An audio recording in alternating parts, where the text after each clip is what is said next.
Hello everyone, welcome back to my channel. In this video, I'll cover 20 machine learning and data science questions which are frequently asked in the interviews. So let's start. First question is, explain the bias variance trade-off. How do you manage it in a real world project? In machine learning, bias variance trade-off is a key concept. बायस का मतलब होता है error due to overly simple models like using a straight line to fit complex data. जहां हम बहुत simple models use कर लेते हैं वहां पे बायस होता है, अंडर फिटिंग हो जाती है. वेरिएंस का मतलब है ओवर फिटिंग. जब मॉडल ट्रेनिंग डेटा का नॉइस तक को याद कर लेता है तो मॉडल ओवर फिट हो जाता है, वेरिएंस ज्यादा हो जाता है. ट्रेड ऑफ ये होता है कि जब हम किसी मॉडल के बायस को कम करते हैं तो उसमें वेरिएंस थोड़ा बहुत इंक्रीज हो जाता है, और जब हम वेरिएंस कम करते हैं तो उसको हैंडल करते वक्त थोड़ा बहुत बायस ज्यादा हो जाता है. Like increasing model complexity reduces bias but increases variance and vice versa. इसको हैंडल करने के लिए हम यूज करते हैं cross validation, regularisation like L1 और L2 रेगुलराइजेशन, और इनसेम्बल मेथड्स जैसे रैंडम फॉरेस्ट या एक्सजी बूस्ट. रियल वर्ल्ड में आपको मॉडल का कॉम्प्लेक्सिटी, अवेलेबल डेटा और यूज केस के बेसिस पे राइट बैलेंस चूज करना पड़ता है. Next question is what is regularization. Compare L1 L2 regularization. Regularization is a technique to prevent overfitting. ये मॉडल के वेट्स को पैनलाइज करता है ताकि अननेसेसरी कॉम्प्लेक्सिटी ना आए. L1 रेगुलराइजेशन, जिसको लासो कहते हैं, adds absolute values of coefficient. इसका फायदा ये है कि कुछ कोफिशिएंट्स को जीरो तक श्रिंक कर सकते हैं. It is great for feature selection also. L2 regularization, जिसको हम रिज भी बोलते हैं, एड स्क्वायर्ड वैल्यूज. ये वेट्स को श्रिंक करता है बट रेयरली जीरो करता है. L1 is useful when only few features are important. L2 is better when most features contribute slightly. दोनों का यूज केस डिपेंड करता है डेटा सेट और बिजनेस प्रॉब्लम पे. Next question is how do you handle missing data in a data set. Discuss different imputation techniques. Missing data ML में काफी common है. पहला स्टेप होता है ये समझना कि डेटा किस रीजन से मिसिंग है. MCAR, MAR या MNAR. अगर डेटा रैंडमली और बहुत कम मिसिंग है तो रोज को ड्रॉप करना ठीक रहता है. Otherwise simple methods like mean, median या मोड से इम्प्यूट कर सकते हैं. थोड़ा advance methods include KNN imputation, जिससे सिमिलर रोज से मिसिंग वैल्यूज प्रिडिक्ट होती है. प्रिडिक्टिंग मॉडलिंग भी हम यूज करते हैं, जैसे रिग्रेशन फॉर फिलिंग गैप्स. और अगर आपके पास कॉम्प्लेक्स मिसिंग पैटर्न्स है तो multiple imputation by chain equation ये हम यूज करते हैं. टाइम सीरीज के केस में फॉरवर्ड फिल या interpolation is common. Next question is explain the difference between supervised and unsupervised learning with examples. Supervised learning होता है जब आपके पास लेबल डेटा हो, इनपुट के साथ आउटपुट भी डिफाइंड हो. एग्जाम्पल स्पैम डिटेक्शन, जहां हर ईमेल लेबल्ड है, स्पैम या नॉट स्पैम. अनसुपरवाइज्ड लर्निंग में लेबल्स नहीं होते, मॉडल खुद ही पैटर्न फाइंड करता है. एग्जाम्पल कस्टमर सेगमेंटेशन, जहां क्लस्टर्स क्रिएट होते हैं without predefined labels. Dimensionality reduction like PCA भी अनसुपरवाइज्ड लर्निंग का एग्जाम्पल है. तो अगर हम सिंपल वर्ड्स में समझें तो supervised learning is where label data is present, and in unsupervised learning data is unlabelled. Next question is what evaluation metrics would you use for classification, regression and recommendation? So in case of classification, binary classification, we use F1 score, precision recall curve, AUC, ROC curve. हम precision recall curve use करते हैं instead of ROC usually. F1 score हम तब use करते हैं जब precision और recall दोनों जरूरी है. AUC ROC तब यूज करते हैं जब फॉल्स पॉजिटिव्स और फॉल्स नेगेटिव्स इक्वली इंपॉर्टेंट हो. रिग्रेशन के लिए हम यूज करते हैं RMSE, MEE, R square. RMSE is sensitive to outliers. MEE is more interpretable, and R square tells how much variance is explained by the model. For recommendation, we use precision, recall, NDCZ, hit rate. Precision at the rate k और recall at the rate k important होते हैं, especially when recommending top k items. NDCZ considers the position of correct items useful for ranked systems. Hit rate tells if the user clicked at least one recommendation. Next question is, how does a random forest work? Random forest एक इनसेम्बल model है जो multiple decision trees को combine करता है. Each tree is trained on a random subset of data, bagging, and a random subset of features, which adds more diversity.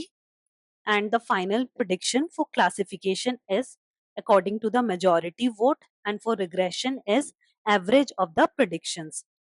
Random forest overfitting को control करता है because individual trees are weak but collectively they become strong. और ये feature importance भी provide करता है which helps in interpretability. Next question is explain cross validation. Cross validation एक technique है जिसमें डेटा को मल्टीपल फोल्ड्स में डिवाइड करके मॉडल को ट्रेन टेस्ट किया जाता है. के फोल्ड में डेटा को के इक्वल पार्ट्स में स्प्लिट करते हैं और हर fold turn by turn test set बनाता है. स्ट्रेटिफाइड के फोल्ड सेम प्रोसेस करता है लेकिन हर फोल्ड में क्लास डिस्ट्रीब्यूशन मेंटेन करता है, useful in imbalance data sets. So अगर आपके पास इम्बैलेंस है like 90% class A 10% class B, then we go for stratified cross validation. ये इंश्योर करता है कि हर फोल्ड में सेम प्रोपोर्शन हो, वरना हमें जो रिजल्ट मिलेगा वो बायस्ड मिलेगा. Next question is what is feature engineering. Feature engineering is the process of extracting meaningful features from raw data to improve model performance. ये स्टेप मशीन लर्निंग पाइपलाइन का foundation होता है क्योंकि मॉडल की quality heavily depends on input features. Some common techniques are temporal features. From date time columns, we can extract like hour, day, month, weekday, or even is weekend. For example, in a sales prediction task, month and is holiday can boost accuracy. Then comes a TF-IDF, term frequency and inverse document frequency. In NLP task text data को vectorise करने के लिए TF IDF का use होता है ताकि common words का weight कम हो और यूनिक वर्ड्स का वेट ज्यादा हो. फिर नेक्स्ट टेक्निक है एम्बेडिंग. फॉर कैटेगोरिकल और textual data, embeddings capture semantic meaning. For instance using word to vec और pretrained BERT. Embeddings in text classification improves context understanding. Next technique is binning. Continuous numerical variables can be converted into categories जैसे age group को 0 to 18, 19 to 35, 30 to 60, 60 plus. Bins में divide करना help in capturing non-linear patterns. Then comes interaction terms. कभी कभी two features का combination gives more insight जैसे price per square foot is better than just price and area separately.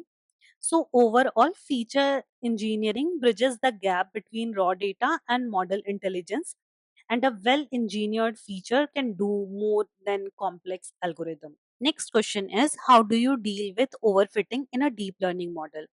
Overfitting occurs when your deep learning model learns the training data too well, including the noise and the outliers, and fails to generalize to new unseen data. So, to combat this, here we use some powerful techniques like dropout, L1 and L2 regularization, early stopping, then data augmentation, simplifying the architecture, then also batch normalization. In dropout randomly deactivates a percentage of neurons during training. For example, with a dropout rate of zero point 0.5, half the neurons are ignored on each pass. This prevents codependence between neurons and forces the network to learn more robust patterns. Then L1 and L2 regularization. These techniques add penalty terms to the loss function. L1 encourages sparsity, some weights become zero, while L2 penalizes large weights. This discourages the model from becoming over complex. Then the other one is early stopping. Here we monitor the validation loss during training. When it stops improving for several epochs, we halt the training process. This ensures we don't continue fitting the model once it starts overfitting. In data augmentation, in image or text task, we artificially create more data by rotating, flipping, cropping, or just adding noise to the existing data. This gives the model more diverse examples and improves generalization. Next one is simplifying the architecture. Sometimes just reducing the number of layers of neurons or is the best solution when you reduce layers or neurons. A smaller model has fewer parameter and is likely to overfit, especially when the data set is small. The last one is batch normalization. This normalize activation between layers, stabilizing training and helping with generalization. It also allows you to use higher learning rate. These techniques aim to build a model that perform well not just on the training data but also on real world and in the unseen scenario case. Next question is explain the difference between bagging and boosting and give some examples of each. Bagging and boosting are both ensemble learning techniques, meaning they combine multiple models to produce a strong overall prediction. But they both work in different ways. Let's start with bagging. Bagging stands for bootstrap aggregation. It builds multiple models in parallel, all at the same time using a different random subset of training data. इसको हम parallel addition भी बोल सकते हैं जहाँ पे हम parallelly सारे मॉडल्स को ऐड कर रहे हैं. Each model is trained independently. Then final prediction is made by aggregating the result either by majority voting for a classification and in case of regression, taking the average. The main goal of bagging is to reduce variance. This means it helps prevent overfitting by making the model more stable and less sensitive to noise in the data. The most popular example is random forest, which builds many decision trees on random samples of the data and then average their prediction. Now let's talk about boosting. Boosting builds models sequentially, not in parallel. Each new model tries to fix the mistake made by the previous one. This means boosting focuses more on reducing bias. It aims to create a strong learner by combining many weak learner ones that correct each other over time. The final prediction is a weighted sum of all the models, with more accurate models getting more weight. Famous boosting algorithms include XGBoost, LightGBM, AdaBoost. They are widely used in companies and even in competitions. Bagging is like having many independent opinions and taking the average, and boosting is like having a series of experts, each learning from the mistake of the previous one. Both are powerful in different situations. Bagging is great when your base model overfits easily, and boosting is better when you need to reduce bias and improve accuracy on complex patterns. Next question is how do you design an A B test for a new recommendation algorithm? So to test a new recommendation algorithm, हमें एक proper A/B testing framework की ज़रूरत पड़ती है. उससे हम confidently decide कर सकते हैं whether the new model is better or not. Step 1. Is user group splitting. सबसे पहले हम यूजर ग्रुप्स को दो ग्रुप्स में डिवाइड करते हैं। ग्रुप ए कंट्रोल ग्रुप, ये लोग एग्जिस्टिंग रिकमेंडेशन सिस्टम ही देखेंगे। ग्रुप बी टेस्ट ग्रुप, इनको नया एल्गोरिदम मिलेगा। ये स्प्लिटिंग रैंडम होनी चाहिए ताकि दोनों ग्रुप्स स्टैटिस्टिकली सिमिलर हो। There should be no bias. Step 2 is sample size via power analysis. अगला स्टेप है सैंपल साइज डिसाइड करना यूजिंग पावर एनालिसिस। इस एनालिसिस से हमें ये पता चलता है कि मिनिमम कितने यूजर्स चाहिए to detect a significant difference based on expected uplift, confidence level and statistical power. Step 3 is fixed test duration. Test को एक फिक्स ड्यूरेशन के लिए रन करना जरूरी है। जैसे जो भी आपका टाइम पीरियड डिसाइड होता है, 2 वीक्स या 1 मंथ, ये ड्यूरेशन इनफ होना चाहिए ताकि यूजर बिहेवियर को प्रॉपरली कैप्चर किया जा सके, including weekdays, weekends, holidays. Step 4 is define success matrix. अब हमें डिफाइन करना होगा कि सक्सेस मेट्रिक्स क्या है। कुछ कॉमन मेट्रिक्स होते हैं: CTR, click through rate, conversion rate, session duration या रेवेन्यू पर user, depending upon your business और गोल। ये मेट्रिक्स टेस्ट के एंड में कंपेयर किए जाएंगे। और फिर स्टेप 5 आता है स्टैटिस्टिकल टेस्टिंग। टेस्ट कंप्लीट होने के बाद हम यूज करते हैं टी टेस्ट। अगर आपको continuous metrics like revenue compare करना है, या फिर चाय स्क्वाड टेस्ट अगर आप कैटेगरिकल डेटा जैसे CTR कंपेयर कर रहे हो।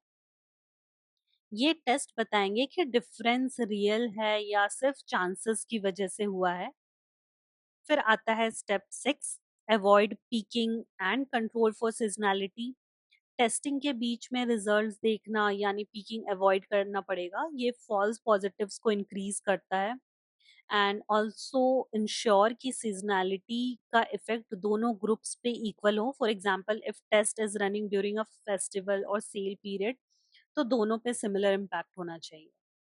टू समराइज, A/B टेस्ट सिर्फ दो ग्रुप्स बनाने का काम नहीं है। It is a well plan statistical experiment with clear goals, defined matrix, control design and valid conclusions. अगर ये स्टेप्स फॉलो किए जाएं, then you can confidently decide whether your new recommendation algorithm actually improves the user experience or not. Next question is, explain how gradient boosting works. Gradient boosting एक powerful machine learning technique है जो sequentially weak learners को add करके strong model बनाता है।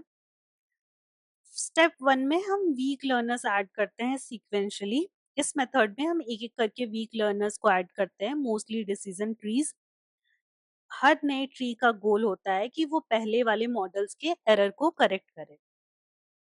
Step 2 में हम train करते हैं रेसिडुअल्स को, ट्रेनिंग ऑन रेसिडुअल्स। सबसे पहले हम मॉडल से प्रिडिक्शन निकालते हैं और रेसिडुअल कैलकुलेट करते हैं। रेसिडुअल होता है actual value minus predicted value.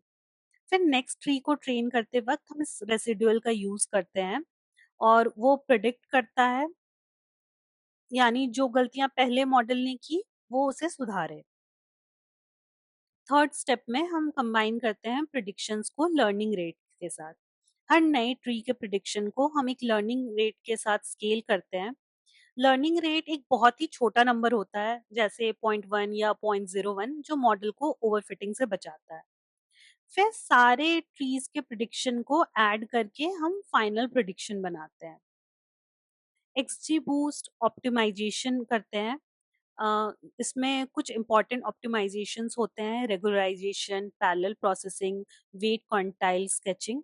Regularisation में जो मॉडल को कॉम्प्लेक्सिटी से बचाता है, जिसे इससे ओवरफिटिंग कम होता है। ये गामा और लैम्डा पैरामीटर्स से कंट्रोल होता है। पैरेलल प्रोसेसिंग, ट्रेनिंग को फास्ट करने के लिए मल्टीपल CPU का यूज होता है। वेटेड क्वांटाइल स्केचिंग, जो स्प्लिट पॉइंट्स फाइंड करने के लिए एफिशिएंट एल्गोरिदम है, स्पेशली जब डेटा ह्यूज हो।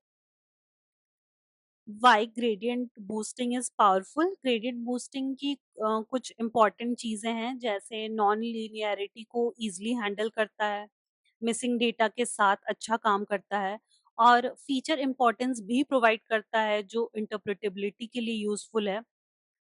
तो ग्रेडियंट बूस्टिंग एक सीक्वेंशियल लर्निंग प्रोसेस है जिसमें हर स्टेप पे नए वीक लर्नर्स पहले के एरर्स को सुधार कर बेटर प्रिडिक्शन देते हैं, और XGBoost जैसी लाइब्रेरीज की प्रोसेस को फास्ट, एफिशिएंट और रोबस्ट बनाती है। Next question is how do you interpret a confusion matrix?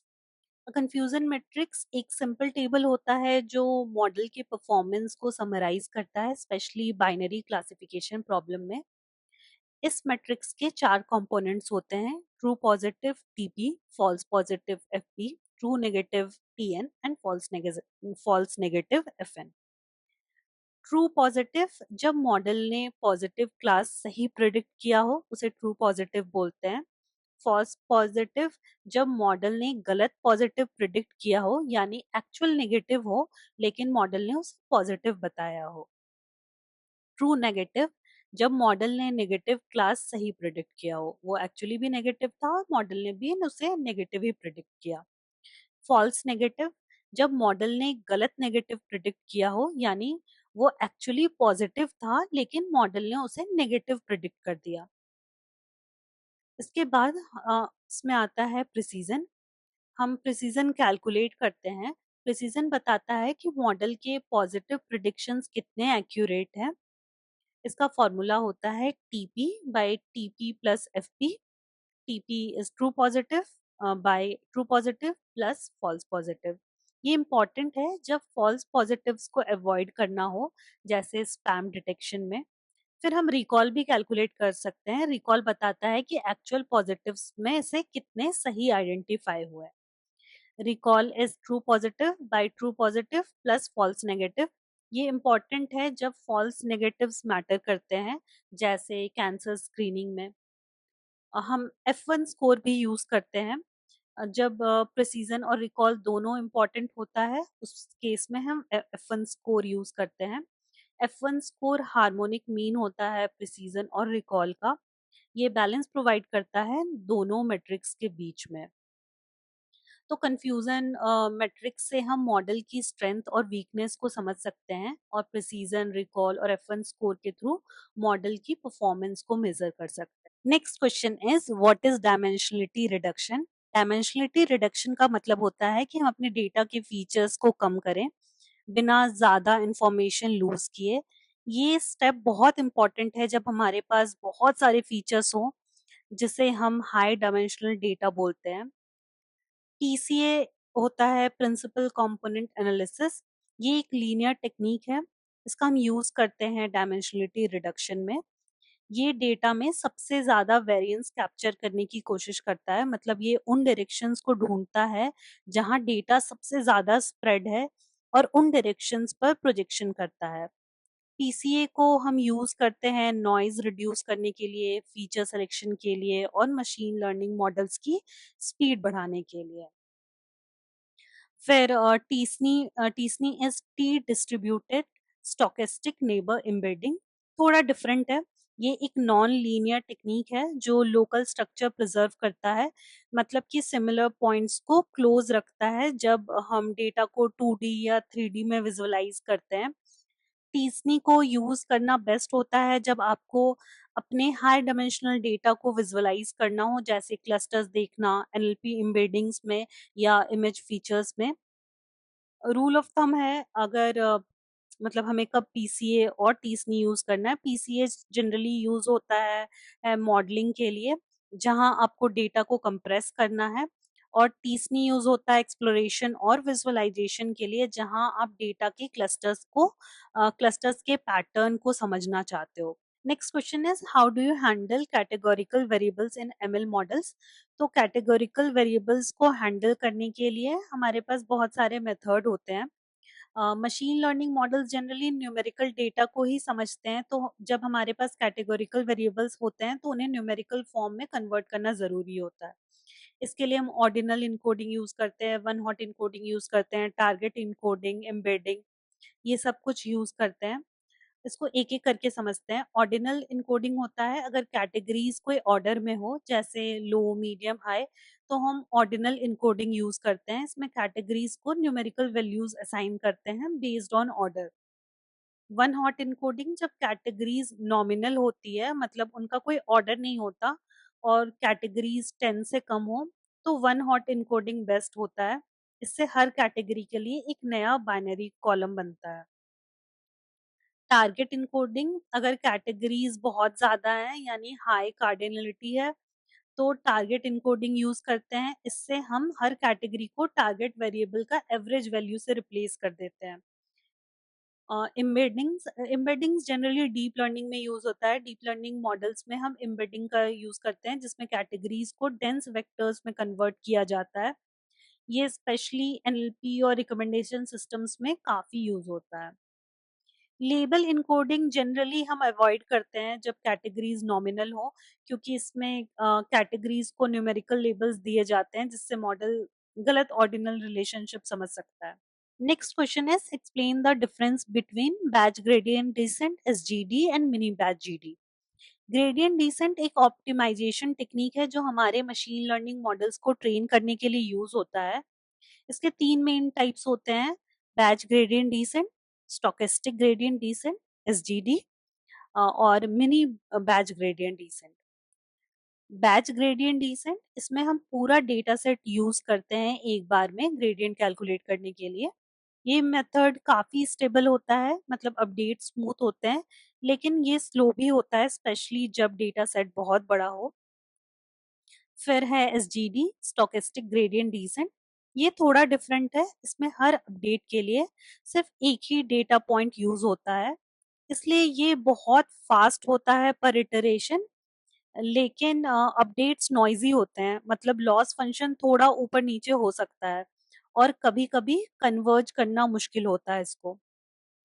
Third है मिनी बैच ग्रेडियंट डिसेंट। ये दोनों का बैलेंस है, इसमें हम छोटे-छोटे बैचेस बनाते हैं, जैसे 32 से 256 सैंपल्स के ग्रुप लेते हैं और उन पे ग्रेडियंट कैलकुलेट करते हैं। ये मेथड ज़्यादा एफिशिएंट है, स्टेबल भी है और डीप लर्निंग में डिफॉल्ट चॉइस होता है। Next question is, what is a ROC curve? How do you interpret AOC? ROC curve का फुल फॉर्म होता है रिसीवर ऑपरेटिंग कैरेक्टरिस्टिक कर्व। ये एक ग्राफ होता है जो हमें बताता है कि क्लासिफायर हर थ्रेशोल्ड पे कैसा परफॉर्म कर रहा है। आरओसी कर्व प्लॉट करता है ट्रू पॉजिटिव रेट टीपीआर को against false positive rate FPR. ये टीपीआर वर्सेस एफपीआर होता है अक्रॉस डिफरेंट डिसीजन थ्रेशोल्ड्स। ये बताता है कि मॉडल किस तरीके से पॉजिटिव और नेगेटिव क्लासेस को सेपरेट कर रहा है as we move the threshold. AUC होता है एरिया अंडर द कर्व, यानी area under the ROC curve. एक सिंगल नंबर देता है जो मॉडल की ओवरऑल परफॉर्मेंस को रिप्रेजेंट करता है and it is independent of threshold. AUC अगर 1 है इसका मतलब परफेक्ट मॉडल है, एयूसी 0.5 है इसका मतलब रैंडम गेसिंग है, एयूसी अगर 0.9 से ज्यादा होता है तो एक्सीलेंट मॉडल होता है, एयूसी अगर 0.7 या 0.8 हो तो वो डिसेंट परफॉर्मेंस माना जाता है। आरओसी एओसी इज थ्रेशोल्ड इग्नोस्टिक, मतलब हमें किसी पार्टिकुलर प्रोबेबिलिटी थ्रेशोल्ड की चिंता करने की जरूरत नहीं है। ये मॉडल के रैंकिंग कैपेबिलिटी को मेजर करता है। Next question is how do you deploy a model in production. Model को सिर्फ बनाना इंपॉर्टेंट नहीं होता, उससे रियल वर्ल्ड इन्वायरमेंट में सर्व करना भी इंपॉर्टेंट होता है, रिलायबली और scalably. So let's break it down step by step. First one is Docker. सबसे पहले हम डॉकर का यूज करते हैं जो मॉडल को कंटेनराइज करने के लिए। इसका मतलब है मॉडल प्लस डिपेंडेंसीज को एक सिंगल पोर्टेबल यूनिट में पैक करता है। ये इंश्योर करता है it works on my machine problem ना आए। फिर आता है रेस्ट एपीआई वाया फ्लास्क और फास्ट एपीआई। कंटेनर के अंदर हम एक रेस्ट एपीआई बनाते हैं, यूजुअली फ्लास्क या फास्ट एपीआई से। इस एपीआई के थ्रू क्लाइंट कोई इनपुट भेज सकता है और मॉडल से प्रिडिक्शन रिसीव कर सकता है। थर्ड है स्केलिंग विथ क्यूबरनेटिस। जब ट्रैफिक बढ़ता है तो हम डॉकर कंटेनर्स को क्यूबरनेटिस के थ्रू स्केल करते हैं। क्यूबरनेटिस हैंडल करता है लोड बैलेंसिंग, स्केलिंग और ऑटो रीस्टार्ट और फेल ओवर भी। फिर हम मॉनिटर करते हैं, monitor for drift and latency. Deployment के बाद हम इसे करते हैं मॉनिटर, आपको मॉडल ड्रिफ्ट डेटा डिस्ट्रीब्यूशन बदल रहा है या नहीं, और लेटेंसी प्रिडिक्शन कितनी फास्ट है या नहीं, मॉनिटर करना पड़ता है। टूल्स जैसे ग्राफना या कस्टमर डैशबोर्ड यूज किए जाते हैं इसके लिए। फिर आता है CI/CD for worsening and testing. Deployment को स्मूथ बनाने के लिए हम CI/CD पाइपलाइन सेटअप करते हैं। इसका मतलब है मॉडल टेस्ट होता है ऑटोमेटिकली, वर्जनिंग होता है, हर अपडेट सेफ तरीके से प्रोडक्शन में जाता है।